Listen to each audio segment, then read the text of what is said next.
629. പുലി വരുന്നേ പുലി.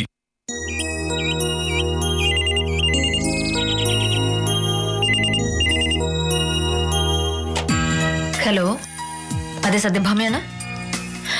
ആ സദാനന്ദ സാറോ? എന്താ സാർ രാവിലെ? അയ്യോ, ഇന്നലെയോ? എന്നിട്ട്? ഓ ശരി സാർ. അതൊന്നും കുഴപ്പമില്ല സാർ, ഞാൻ നോക്കിക്കോളാം. അയ്യോ, അതൊക്കെ എനിക്ക് അറിഞ്ഞൂടെ സാർ. ഓ ആയിക്കോട്ടെ. ആ മോഹനയുടെ സദാനന്ദ സാറാ വിളിച്ചത്. സാറിന്റെ അളിയൻ ആശുപത്രിയിലാണെന്ന്. ഇന്ന് സാറിന് വരാൻ പറ്റില്ലെന്ന് പറയാനാ വിളിച്ചത്. കേസൊക്കെ ഞാൻ നോക്കണമെന്ന്. അതൊരു വലിയ കാര്യമൊന്നുമല്ല. സീനിയർ വക്കീലിന് അങ്ങനെ ഒരു അത്യാവശ്യം വരുമ്പോ ജൂനിയർ വക്കീലിനെ കേസ് ഏൽപ്പിക്കാന്നുള്ളത് നാട്ടു നടപ്പാ. ഒരു വില്ലേജ് ഓഫീസിൽ വില്ലേജ് ഓഫീസർക്ക് എന്തെങ്കിലും കാരണവശാൽ ലീവ് എടുക്കേണ്ടി വരുമ്പോ സ്പെഷ്യൽ വില്ലേജ് ഓഫീസറെ ചാർജ് ഏൽപ്പിക്കാറുണ്ട്. സദാനന്ദ സാർ കേസ് എന്നെ ഏൽപ്പിച്ച് എന്തെങ്കിലും ഒരു മഹാസംഭവമാണെന്ന് ഞാൻ പറഞ്ഞിട്ടേ ഇല്ല. മഹാസംഭവം സത്യത്തിൽ അതല്ല. സദാനന്ദ സാറിന്റെ അളിയൻ എങ്ങനെ ആശുപത്രിയിലായി എന്നതാണ്. ആ തലക്കുളം വില്ലേജിന്റെ അതിർത്തിയിൽ കുറെ വനമില്ലേ? ആ വനത്തോട് ചേർന്ന് സദാനന്ദ സാറിന്റെ അളിയന് ഒരു എസ്റ്റേറ്റ് ഉണ്ട്. ഇന്നലെ പുള്ളിക്കാരന് എസ്റ്റേറ്റ് നിൽക്കുമ്പോ വനത്തിൽ നിന്നൊരു പുലി ഇറങ്ങി. ആ പണിക്കാരെല്ലാം ജീവനം കൊണ്ട് ഓടി. സദാനന്ദ സാറിന്റെ അളിയന് ഓടാൻ പറ്റുന്നതിന് മുന്നേ പുലി ഒരു ഒറ്റച്ചാട്ടം. പണിക്കാര് കുറെ ആളുകളുമായി തിരിച്ചു വന്ന സദാനന്ദ സാറിന്റെ അളിയനെ രക്ഷപ്പെടുത്തിയത്. 5 മിനിറ്റ് കൂടെ കഴിഞ്ഞിരുന്നെങ്കിൽ ആള് തട്ടിപ്പോയെന്നാ പറഞ്ഞത്. പുള്ളിക്കാരനിപ്പോ മെഡിക്കൽ കോളേജിൽ ICU-ല്ല. പുലികളെ ശല്യപ്പെടുത്തിയാൽ ഇങ്ങനെയൊക്കെ ഉണ്ടാവും. അവർക്കും ജീവിക്കാൻ അവകാശമുണ്ടല്ലോ. കൊള്ളാം, നല്ല ന്യായം. സ്വന്തം എസ്റ്റേറ്റ് ജോലി ചെയ്തുകൊണ്ടിരുന്ന മനുഷ്യനെ പുലി ആക്രമിച്ചപ്പോൾ മോഹനേട്ടൻ പുലിയുടെ പക്ഷത്ത്. നല്ല സ്വഭാവം. മനുഷ്യനെ സമാധാനമായി ജീവിക്കാൻ സമ്മതിക്കാത്ത ആ പുലിയെ വെടിവെച്ച് കൊല്ലുകയായിരുന്നു വേണ്ടത്.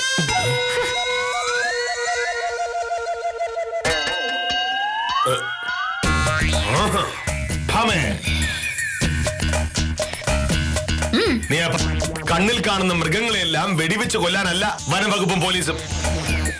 മനുഷ്യരെ പോലെ തന്നെ സംരക്ഷിക്കപ്പെടേണ്ടവരാണ് മൃഗങ്ങളും. അല്ലെന്ന് ഞാൻ പറഞ്ഞില്ല. പക്ഷേ മൃഗങ്ങൾ മനുഷ്യനെ ആക്രമിക്കുമ്പോൾ നമ്മൾ എന്താണ് ചെയ്യുക? സദാനന്ദ സാറിന്റെ അളിയൻ കാട്ടിലേക്ക് ഇറച്ചെന്നല്ലോ, പുലി നാട്ടിലേക്ക് ഇറങ്ങി വന്നതാണ്. അതുകൊണ്ട് ഉടനെ അതിനങ്ങ് വെടിവെച്ച് കൊല്ലണമെന്നാണോ നീ പറയുന്നത്? എന്താ സംശയം? മൃഗങ്ങളെ വെടിവെച്ച് കൊല്ലരുത് എന്ന നിയമമുണ്ട് എന്നത് നേരാണ്. എന്തിനാണ് നിയമം? മനുഷ്യർ കാട്ടിൽ കയറി മൃഗങ്ങളെ വേട്ടയാടുന്നത് തടയാൻ. പക്ഷെ തലക്കുളത്ത് ആരാണ് കാട്ടിൽ കയറിയത്? ആരും കേറിയിട്ടില്ല. പുലി ഇങ്ങോട്ട് വന്നതല്ലേ? അതെ. എന്തുകൊണ്ടാണ് പുലി ഇങ്ങോട്ട് വന്നത്? നൂറ്റാണ്ടുകളായി ഈ മൃഗങ്ങൾ വളരെ സമാധാനത്തോടെ കാട്ടിൽ കഴിയുകയായിരുന്നു. മനുഷ്യൻ കാട് വെട്ടിത്തെളിച്ച് അവിടെ കൃഷി ചെയ്യാൻ തുടങ്ങിയതോടെ ആവാസ വ്യവസ്ഥകൾക്ക് മാറ്റം വന്നു. നീ ഈ പറയുന്ന സദാനന്ദ സാറിന്റെ അളിയൻ ഉൾപ്പെടെയുള്ളവർ കാലാകാലങ്ങളായി വനം കയ്യേറിയ ബിരുദന്മാരാണ്. മൃഗങ്ങളുടെ ആവാസ വ്യവസ്ഥയിൽ നമ്മൾ ഇങ്ങനെ ശല്യമുണ്ടാക്കുമ്പോ മൃഗങ്ങൾ നാട്ടിലേക്ക് ഇറങ്ങും. അതൊരു തെറ്റല്ല. ഇതാണ് ഇവിടുത്തെ കുഴപ്പം. ഒരു മനുഷ്യനെ പട്ടാപകൽ ആളുകളെ നോക്കി നിൽക്കി ആക്രമിച്ചു വീഴ്ച പുലിക്കെതിരെ ഒരു കേസുമില്ല. പക്ഷെ ആ പുലിയെ ഒരു മനുഷ്യൻ കല്ലെടുത്തെറിഞ്ഞിട്ടുണ്ടെങ്കിൽ അത് കേസാവും. ആവണമല്ലോ. പുലിക്ക് നാട്ടിലെ നിയമങ്ങൾ അറിയില്ല. ഇന്ത്യൻ ഭരണഘടനയോ ശിക്ഷാ നിയമങ്ങളോ അത് വായിച്ചിട്ടില്ല. സ്കൂളിൽ പോയി പഠിച്ചിട്ടുമില്ല. അതുകൊണ്ട് തന്നെ ഓരോ സാഹചര്യങ്ങളിലും എങ്ങനെയാണ് പെരുമാറേണ്ടതെന്നും അതിനറിയില്ല. 3 വയസ്സായ ഒരു കുട്ടി ഒരു ഗ്ലാസ് താഴേക്കിട്ട് പൊട്ടിച്ചാൽ നമ്മൾ ആ കുട്ടിയെ ശിക്ഷിക്കാത്തത് ചെയ്ത കുറ്റത്തിന്റെ ഗൗരവം ആ കുട്ടിക്ക് അറിയാത്തത് കൊണ്ടാണ്. അതുപോലെ തന്നെയാണ് പുലിയുടെ കാര്യവും. അതൊന്നും മനഃപൂർവ്വം ചെയ്യുന്നതല്ല. പുലി പശുവിനെ കൊല്ലുന്നത് വിശപ്പ് മാറ്റാനാണ്. മനുഷ്യനെ കൊല്ലുന്നത് സ്വയരക്ഷാർത്ഥവും. നമ്മൾ മനുഷ്യരൊരു കുറ്റകൃത്യം ചെയ്യുന്നത് പോലെ മൃഗങ്ങൾ ചെയ്യുന്ന കുറ്റവും കണക്കാക്കുന്നത് വിവരക്കേടാണ്. മോഹനേട്ടൻ എന്തൊക്കെ പറഞ്ഞാലും മനുഷ്യനെക്കാട്ടിലും സ്നേഹം മൃഗങ്ങളോട് കാണിക്കുന്ന ഈ പരിപാടി എനിക്ക് അംഗീകരിച്ചാൻ പറ്റില്ല. ഇത് സ്നേഹത്തിന്റെ പ്രശ്നമല്ല, നീതിയുടെ പ്രശ്നമാണ്. നമ്മൾ മനുഷ്യർക്ക് ഒരു ധാരണയുണ്ട്. ഈ ഭൂമിയും അതിലുള്ളതെല്ലാം നമ്മുടേതാണ്, നമുക്ക് ഇഷ്ടമുള്ള പോലെ ഉപയോഗിക്കാനുള്ളതാണ് എന്നൊക്കെ. എന്നാൽ അത് ശരിയല്ല. എല്ലാ മനുഷ്യർക്കും ഉള്ളതുപോലെ ജീവിക്കാനുള്ള അവകാശം മൃഗങ്ങൾക്കുമുണ്ട്. പ്രകൃതിയുടെ ഈ വ്യവസ്ഥ തെറ്റിച്ചു കളഞ്ഞാൽ പിന്നീട് നമ്മൾ മനുഷ്യർക്ക് ഇവിടെ താമസിക്കാൻ പറ്റില്ലെന്ന് വരും. പുലി, കടുവ തുടങ്ങിയ മൃഗങ്ങൾ നമ്മുടെ ആവാസ വ്യവസ്ഥയ്ക്ക് ഏറ്റവും പ്രധാനപ്പെട്ട ഘടകങ്ങളാണ്. അതുകൊണ്ടാണ് അവയെ നമ്മൾ പണം മുടക്കി സംരക്ഷിക്കുന്നത്. മതി, ഇനിയും ഇത് കേൾക്കാനുള്ള സമയം എനിക്കില്ല. ഒരു കടുവയെ കല്യാണം കഴിച്ചതിന്റെ പേരിൽ ഞാൻ കഴിഞ്ഞ 4-5 കൊല്ലമായി സഹിക്കുകയാണ്. ഇനി വേറൊരു പുലിയുടെ പേരിൽ വഴക്കുണ്ടാക്കാൻ എന്നെ കൊണ്ട് വയ്യ. മോഹനേട്ടൻ പറഞ്ഞതാണ് ശരി. ഈ ലോകത്ത് ഏറ്റവും പ്രധാനപ്പെട്ട ജീവി പുലിയാണ്. പുലിയെ കണ്ടാൽ വെടിവെക്കാൻ പാടില്ല എന്ന് മാത്രമല്ല, പറ്റുണ്ടെങ്കിൽ ഒരു ഉമ്മയും കൂടെ കൊടുക്കണം. പോരെ. എന്നോടൊന്നും പറഞ്ഞിട്ട് ഒരു കാര്യമില്ല. ഈ പ്രപഞ്ചത്തെ പറ്റി ഒന്നും അറിയാത്ത ഒരു മന്ദബുദ്ധി വൈക്കോലാണ് നീ. അല്ല, വൈക്കോലന്മാർക്ക് പുലിയെ പറ്റി അല്ലല്ലോ ഉൾക്കണ്ട, കള്ളന്മാരെയും കൊലപാതകളെ പറ്റിയാണല്ലോ. സത്യത്തിൽ വെടിവെച്ച് കൊല്ലണത് പുലികളല്ല, വക്കീലന്മാരെയാ. നിയമം പഠിച്ചിട്ട് അത് ലംഘിക്കുന്ന വക്കീലന്മാരെ.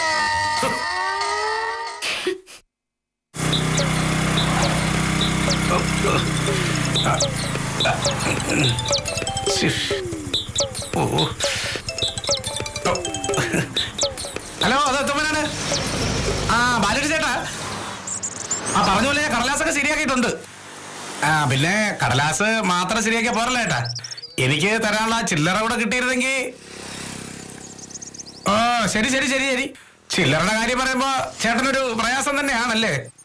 ആയിക്കോട്ടെ ആയിക്കോട്ടെ. ശരി ശരി ശരി ശരി.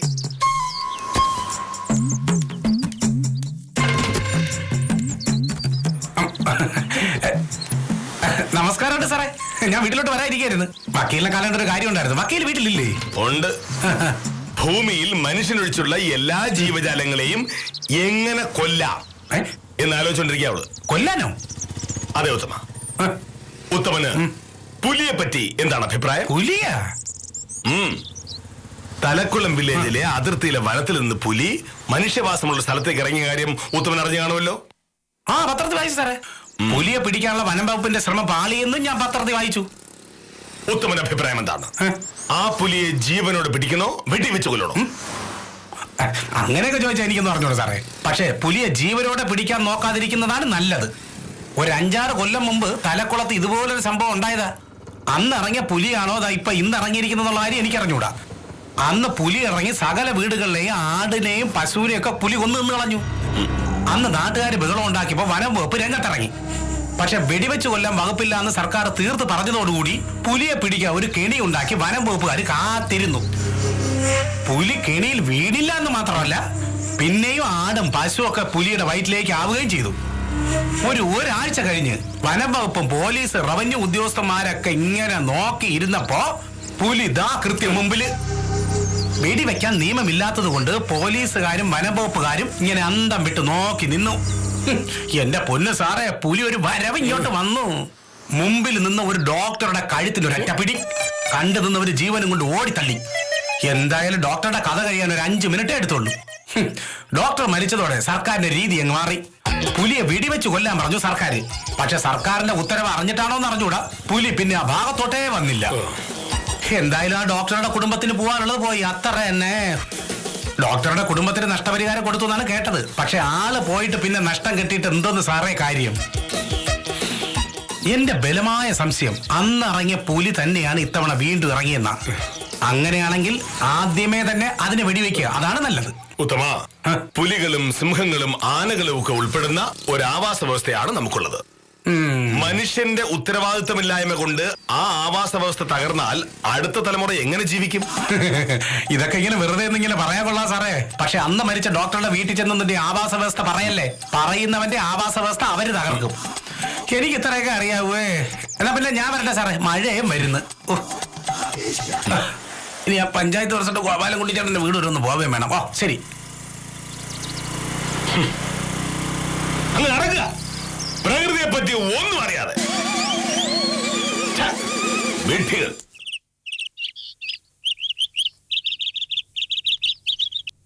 എന്നാൽ ഇത് ഞാൻ ഒട്ടും പ്രതീക്ഷിച്ചില്ല. തലക്കുളം വില്ലേജിലല്ലേ പുലി ഇറങ്ങിയത്? അവിടെ ഫോറസ്റ്റുകാരും പോലീസുകാരൊക്കെ ധാരാളം ഉണ്ടല്ലോ. പുലിക്ക് ഇതുവെല്ലാം പ്രശ്നമാണോ പ്രൊഫസറെ? പുലിക്ക് വിശക്കുമ്പോ കാട്ടിൽ നിന്നിറങ്ങും, പതുക്കെ മനുഷ്യവാസമുള്ള ഭാഗം നോക്കി പോകും. അവിടെയാണല്ലോ കോഴി, ആടും പശുക്കളും ഒക്കെ ഉള്ളത്. അതിലൊരെണ്ണത്തിനെ തട്ടിയിട്ട് മൃഷ്ടാണവും കഴിക്കും. എന്നിട്ട് പുലി അങ്ങ് തിരിച്ചു പോകും. അതാ അതിന്റെ ഒരു രീതി. അതിന് തടസ്സമായിട്ട് മനുഷ്യന്മാര് നിന്നാ പുലി വിടുവോ? അതിനെ പ്രാണം നോക്കണ്ടേ? എന്നാലും ഈ പുലി വലിയൊരു കുരിശായല്ലോ. മര്യാദക്കിരുന്ന് നമ്മുടെ മനസമാധാനം കളഞ്ഞെന്ന് പറഞ്ഞാ മതി. നിങ്ങളുടെ മനസ്സമാധാനം പുലി കളഞ്ഞത് എങ്ങനെയാണ്?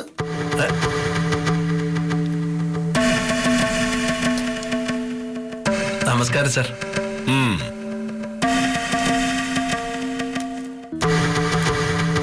കാഞ്ചനെ, ഈശ്വരൻ ഈ പ്രപഞ്ചത്തെ സൃഷ്ടിച്ചപ്പോ മനുഷ്യൻ മാത്രം മതിയായിരുന്നെങ്കിൽ വേറെ ജീവജാലങ്ങളൊന്നും ഉണ്ടാവാൻ പാടില്ലായിരുന്നല്ലോ. ഭൂമിയിൽ ജീവിക്കുന്ന എല്ലാ ജീവജാലങ്ങളുടെയും സൃഷ്ടിക്ക് പിന്നിൽ ഒരു ഉദ്ദേശമുണ്ട്. അതുകൊണ്ട് വെറുതെ പുലിയെ കുറ്റം പറയേണ്ട കാര്യമില്ല. ഞങ്ങൾക്ക് ആർക്കും പുലിയോട് ഒരു വിരോധവും ഇല്ല സാർ. തലക്കുളം വില്ലേജിൽ പുലി ഇറങ്ങിയതില് ഞങ്ങളെ കഷ്ടപ്പെടുത്തുന്ന എന്തിനാന്നാ ഞങ്ങൾക്ക് മനസ്സിലാവാത്തത്. ആര് കഷ്ടപ്പെടുത്തി? സ്വയംപ്രഭേ, തലക്കുളം വില്ലേജിന്റെ ഒരു ഭാഗം സർക്കാർ വനമാണ്. ആ വനത്തിൽ നിന്നാണ് പുലി ഇറങ്ങിയത്. അങ്ങനെ വരുന്ന പുലിയെ ദേഹോപദ്രവം ഏൽപ്പിക്കാതെ തിരികെ കാട്ടിൽ കൊണ്ടുവിടേണ്ട ജോലി വനം വന്യജീവി വകുപ്പിന്റേതാണ്. അവരത് ചെയ്തോളും. നിങ്ങൾ നിങ്ങളുടെ ജോലി ചെയ്യാൻ നോക്കൂ. കഷ്ടം. അപ്പോ സാറ് കാര്യമൊന്നും അറിഞ്ഞില്ലേ? പുലി ഇറങ്ങിയതുകൊണ്ട് തലക്കുളം വില്ലേജ് കർശനമായ സുരക്ഷ പ്രഖ്യാപിച്ചിരിക്കുക. നമ്മുടെ തഹസിൽദാരോട് അവിടുത്തെ ക്രമസമാധാനത്തിന്റെ നിയന്ത്രണം ഏറ്റെടുക്കാൻ കളക്ടർ ഉത്തരവിട്ടിരിക്കുക. അത് ഒരു സാധാരണ നടപടിക്രമമാണ്. നാട്ടിൽ ഒരു അരക്ഷിതാവസ്ഥ ഉണ്ടാകുമ്പോ നിയന്ത്രണം റവന്യൂ വകുപ്പ് ഏറ്റെടുക്കുമല്ലോ. തലക്കുളം വില്ലേജ് ഓഫീസർക്കായിരിക്കും അതിന്റെ ചുമതല. പക്ഷേ തലക്കുളം വില്ലേജ് ഓഫീസർ ഇല്ലല്ലോ. അവിടുത്തെ വില്ലേജ് ഓഫീസർ പ്രൊമോഷൻ കിട്ടി പോയിട്ടേ പകരം നിയമനം നടന്നിട്ടില്ല. ഓ, അതുകൊണ്ട് തൽക്കാലത്തേക്ക് തലക്കുളം വില്ലേജ് ഓഫീസിന്റെ ചുമതല സാറിനെ ഏൽപ്പിച്ചിരിക്കുന്നത്. ആ തഹസിൽദാർ വിളിച്ചിരുന്നു. സാറിനെ നേരിട്ട് വിളിച്ച് പറഞ്ഞോളാന്നാ പറഞ്ഞ. ഇന്നു മുതൽ സാറിന്റെ ഡ്യൂട്ടി തലക്കുളത്തേക്കാണ്. ഈ പുലിയെ പിടിക്കേണ്ട സംഘത്തെ ഏകോപിപ്പിക്കേണ്ടത് സാറാണെന്ന് പറഞ്ഞു. വനം വകുപ്പും പോലീസും ഫയർഫോഴ്സും മൃഗസംരക്ഷണ വകുപ്പും ഒക്കെ ഉണ്ട് പിന്നില്. സാറ് സംഭവം അറിഞ്ഞില്ലേ? ഞാൻ തഹസിൽദാരെ വിളിക്കട്ടെ.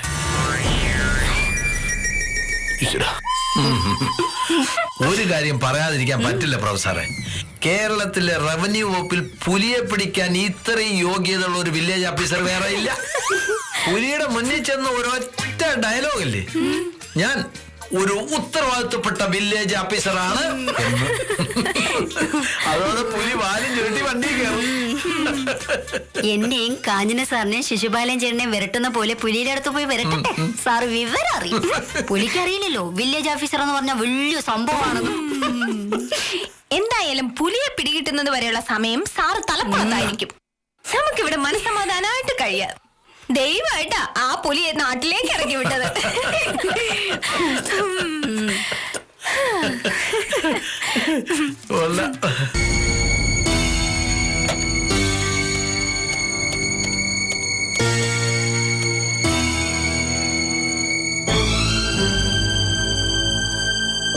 ഹലോ സാർ, ഞാനാണ് മോഹനകൃഷ്ണൻ.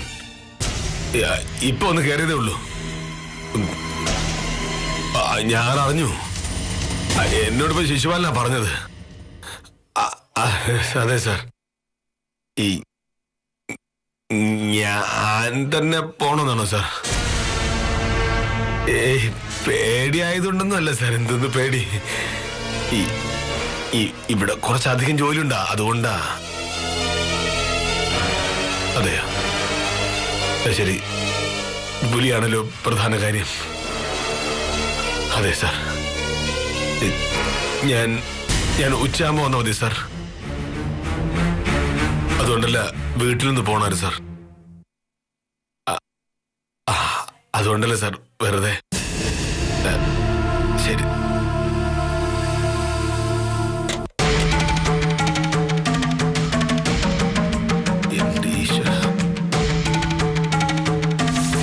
പുലികളെ ശല്യപ്പെടുത്തിയാൽ ഇങ്ങനെയൊക്കെ ഉണ്ടാവും. അവർക്കും ജീവിക്കാൻ അവകാശമുണ്ടല്ലോ ഉത്തമ. പുലികളും സിംഹങ്ങളും ആനകളും ഒക്കെ ഉൾപ്പെടുന്ന ഒരു ആവാസ വ്യവസ്ഥയാണ് നമുക്കുള്ളത്. മനുഷ്യന്റെ ഉത്തരവാദിത്തമില്ലായ്മ കൊണ്ട് ആ ആവാസ വ്യവസ്ഥ തകർന്നാൽ അടുത്ത തലമുറ എങ്ങനെ ജീവിക്കും? പുലിക്ക് നാട്ടിലെ നിയമങ്ങൾ അറിയില്ല. ഇന്ത്യൻ ഭരണഘടനയോ ശിക്ഷാ നിയമങ്ങളോ അത് വായിച്ചിട്ടില്ല. സ്കൂളിൽ പോയി പഠിച്ചിട്ടുമില്ല. അതുകൊണ്ട് തന്നെ ഓരോ സാഹചര്യങ്ങളിലും എങ്ങനെയാണ് പെരുമാറേണ്ടതെന്നും അതിനറിയില്ല.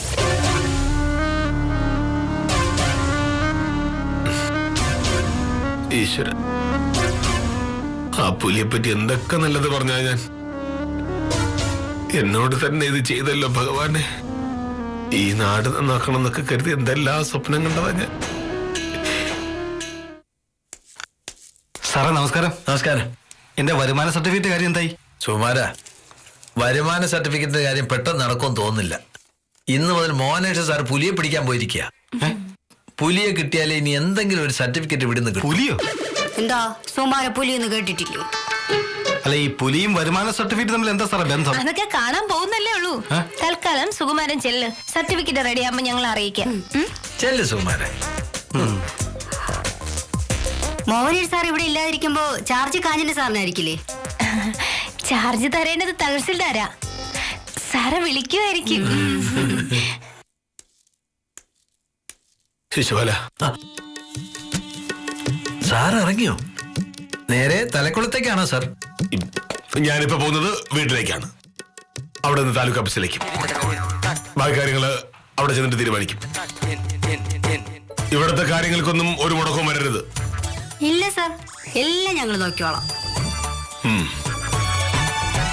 സാർ, ഞാൻ സാറിനോട് എപ്പോഴെങ്കിലും മോശമായി പെരുമാറിയിട്ടുണ്ടെങ്കിൽ സാറ് ക്ഷമിക്കണം. അല്ല, വെറുതെ പറഞ്ഞതേ ഉള്ളൂ.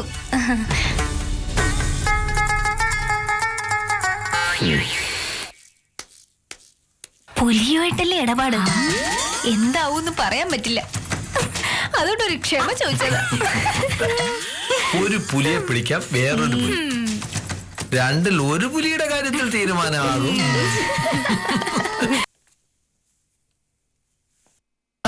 ശരി, ഞാൻ പറയാം. തിരിച്ചു വിളിക്കാൻ പറയാം. അതെ അതെ, എനിക്കറിയാലോ. മോഹനേട്ടനോട് ഒരു മൊബൈൽ വാങ്ങാൻ പറഞ്ഞ എത്ര പറഞ്ഞാലും കേൾക്കില്ല. അതൊക്കെ വലിയ ആരോഗ്യ പ്രശ്നങ്ങൾ ഉണ്ടാക്കുമെന്നാ പറയുന്നേ. ഓ, ഞാൻ പിന്നെ തർക്കിക്കാനൊന്നും പോവാറില്ല. ശരി, ഞാൻ പറയാം.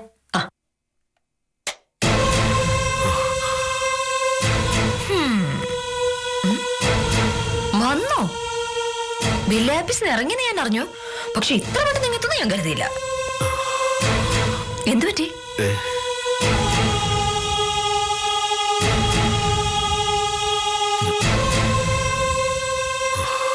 എന്തോ കാര്യമായിട്ട് സംഭവിച്ചിട്ടുണ്ടല്ലോ. എന്താ മോനോട്ടാ കാര്യം? എന്താന്ന് വെച്ചാ പറ. ഇതെന്താ നേരത്തെ ഓഫീസിൽ ഇറങ്ങിയത്? എനിക്ക് ഒരു സ്ഥലം വരെ പോകാനുണ്ട്, അതുകൊണ്ട് വന്നതാ. എവിടെ? അത് പറയാം. അതിനുമുമ്പ് ഞാൻ രാവിലെ പറഞ്ഞ കാര്യങ്ങളുടെ പേരിൽ നിനക്ക് എന്നോട് ദേഷ്യമുണ്ടോ? ഏത് കാര്യം മോനോട്ടാ? നിന്നെപ്പോലുള്ള വക്കീലന്മാർക്ക് പ്രകൃതിയോടും ഭൂമിയോടൊന്നും ബഹുമാനമില്ല. നിങ്ങളൊക്കെ സ്വന്തം കാര്യം മാത്രം നോക്കി ജീവിക്കുന്ന സ്വാർത്ഥരാണ് എന്ന് ഞാൻ പറഞ്ഞില്ലേ? അത് നിനക്ക് വിഷമായോ? അത് കൊള്ളാം. സാധാരണ ഇതിനേക്കാട്ടിലും മോശപ്പെട്ട കാര്യങ്ങളല്ലേ മോഹനേട്ടൻ പറയാറുള്ളത്. വക്കീലന്മാരെല്ലാം കള്ളന്മാരാണ്, നാവെടുത്താ നുണയോ പറയൂ എന്നൊക്കെ പറയാറില്ലേ? അറിഞ്ഞിട്ടുണ്ട്. അതിലും നിനക്ക് പ്രയാസം കാണൂല്ലേ? കേൾക്കുമ്പോ ഒരു ചെറിയ പ്രയാസം കാണും. പിന്നെ ആലോചിക്കും, എന്റെ മോഹനേട്ടനല്ലേ പറഞ്ഞത്, ഒന്നും മനസ്സിൽ വെച്ചോണ്ടായിരിക്കില്ല എന്ന്. ഒന്നും മനസ്സിച്ചുണ്ടായിരുന്നില്ല. ഒരു തർക്കം ഉണ്ടാവുമ്പോ ജയിക്കാനായി എന്തെങ്കിലുമൊക്കെ പറയുന്നു മാത്രം. നീ അതങ്ങനെ എടുത്താ മതി. ഇതെന്താ ഇപ്പൊ ഇങ്ങനെയൊക്കെ പറയാ? ഇത് പറയാനാണോ ഓഫീസിൽ ഇവിടെ വരെ വന്നത്? അത് മാത്രമല്ല, ശരിക്കും എനിക്ക് നിന്നോട് ഒരു ദേഷ്യമില്ല. ദേഷ്യമില്ലെന്ന് മാത്രമല്ല, നിന്നെ എനിക്ക് ഭയങ്കര ഇഷ്ടമാ. അതെനിക്കറിയാലോ. പിന്നെ അലമാരയില് എന്റെ പാസ്ബുക്കും ഇൻഷുറൻസിന്റെ കടലാസൊക്കെ ഇരിപ്പുണ്ട്. അതൊക്കെ ഒന്ന് കാണണമെന്ന് പറഞ്ഞപ്പോ ഞാൻ സമ്മതിച്ചിട്ടില്ല. കുഴപ്പമില്ല, നീ അതെല്ലാം എടുത്ത് നോക്കിക്കോ. ഇപ്പൊ അതൊക്കെ എടുത്ത് നോക്കേണ്ട കാര്യം എന്താ? വെറുതെ. അല്ലെങ്കിലും ഭർത്താവിന്റെ എല്ലാ കാര്യങ്ങളും ഭാര്യ അറിഞ്ഞിരിക്കുന്നില്ല നല്ലത്. പിന്നെ ഇനി എന്തെങ്കിലും പറയാനുണ്ടോ? ഇനി ഒന്നും പറയാനില്ല. എങ്കിൽ തഹസിൽദാരെന്ന് വിളിക്കാൻ പറഞ്ഞു. തഹസിൽദാരെ വിളിച്ചപ്പോഴേക്കും മോഹനേട്ടൻ ഓഫീസിൽ നിന്ന് ഇറങ്ങിയിരുന്നു. എന്തോ അത്യാവശ്യമാണെന്നാ പറഞ്ഞത്. അത്യാവശ്യമാണ്. ആ, കൊടുത്ത ഒരു കാര്യം കൂടെ തഹസിൽദാര് പറഞ്ഞിരുന്നു, ഞാനത് പറയാൻ വിട്ടു. തലക്കുളം വനത്തിൽ നിന്ന് ഇറങ്ങിയ പുലിയില്ലേ, അതിനെ വനവകുപ്പുകാർ പിടിച്ചു.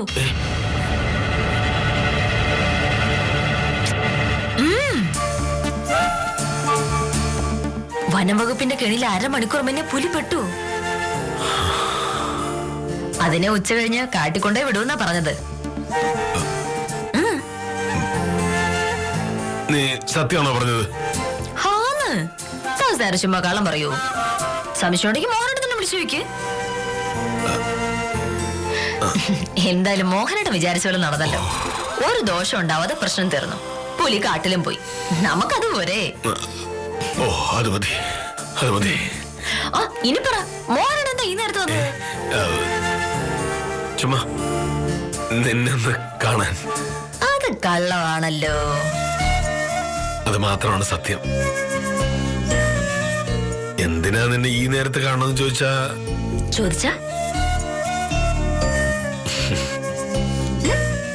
എനിക്ക് നിന്നെ ഒരുപാട് ഇഷ്ടമാണല്ലോ.